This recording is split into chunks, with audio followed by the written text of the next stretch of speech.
નમસ્કાર. અમરેલી જિલ્લામાં ગીર પૂર્વ વન વિભાગનો માલધારી પુનઃ વસવાટ મુદ્દો હવે વિવાદમાં. પ્રસિદ્ધ સાહિત્યકાર રાજભા ગઢવીને ગીર અભયારણ્ય વિસ્તારમાં પુનઃ વસવાટ માટે મંજૂરી મળતા ગીર સંરક્ષણ સાથે જોડાયેલા વર્તુળોમાં સવાલો ઉઠ્યા. ગીર સંરક્ષણ કાર્યકર ભગવાન સોલંકીએ ધારી ડિવિઝનના ડીસીએફ વિકાસ યાદવ સામે ગંભીર આક્ષેપો કરી સમગ્ર પ્રક્રિયાની પારદર્શકતા પર પ્રશ્નો ઉઠાવ્યા.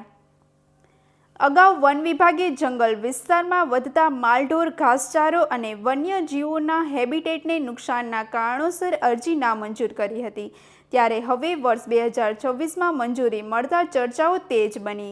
મીડિયાના સવાલો સામે ધારી ગીરના ડીસીએફ વિકાસ યાદવે કોઈ સ્પષ્ટ જવાબ આપ્યો ન હતો. વધુ સમાચાર માટે જોડાયેલા રહો આરપી ગુજરાત ન્યૂઝ, રાજકોટ. મારું નામ Bhagwanbhai Solanki, chairman go green foundation.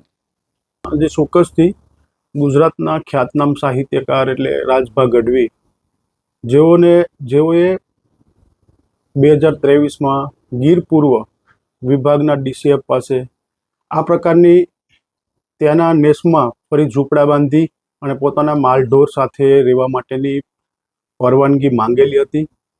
એ સમયે ત્યાંના ડીસીએફએ ચોક્કસ કારણો કે જે વ્યાજબી કારણોસર 2023માં એ ઝૂંપડા બાંધવા માટે અભિપ્રાય નકાર્યો હતો.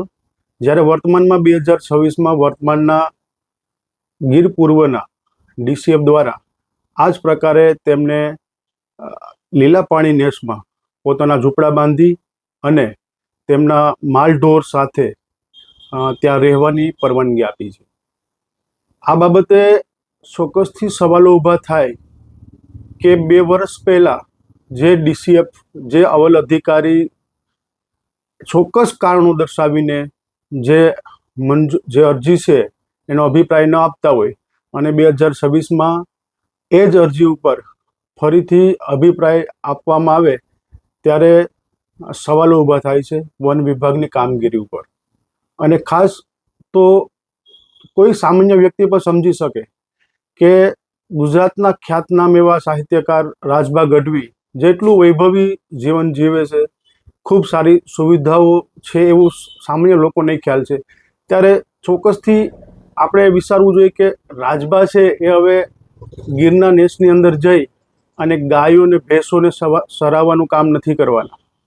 તો આમાં જે આ અભિપ્રાય થયો છે અને વર્તમાનમાં જે આ બાબત આવી છે તે ખરેખર ગીરના સંવર્ધન માટે અને ગીરના વન્ય પ્રાણીઓ માટે ખૂબ દુઃખદ છે. આ મુજબ પરમિશનો મળતી રહેશે તો આવનાર સમયની અંદર ગીરની અંદર ફરીથી ઘણા બધા પ્રશ્નો ઉપસ્થિત થશે. એટલે જે હાલમાં ગીર પૂર્વના અધિકારી દ્વારા જે અભિપ્રાય આપવામાં આવ્યું છે તે બાબતે અવલ અધિકારીઓએ વિચારવું જોઈએ. અને આ બાબતે અમારી માંગણી છે કે આ પ્રકારની મંજૂરીઓ આપવી ન જોઈએ અને ચોક્કસ એવા કેસમાં ન આપવી જોઈએ કે જે માલધારીઓ બહાર જઈ અને સેટલ થયા છે, સરકારી જે સેટલમેન્ટની સહાયોનો લાભ લીધો છે અને બહાર જઈ અન્યત્ર જઈ અને પોતે સુખ સુવિધાઓથી અને પોતાના બીજા અન્ય બિઝનેસની અંદર આગળ વધ્યા છે તેવા વ્યક્તિઓને તો આ બાબતે ખાસથી અધિકારીઓએ આ બાબતની ધ્યાન રાખવું જોઈએ.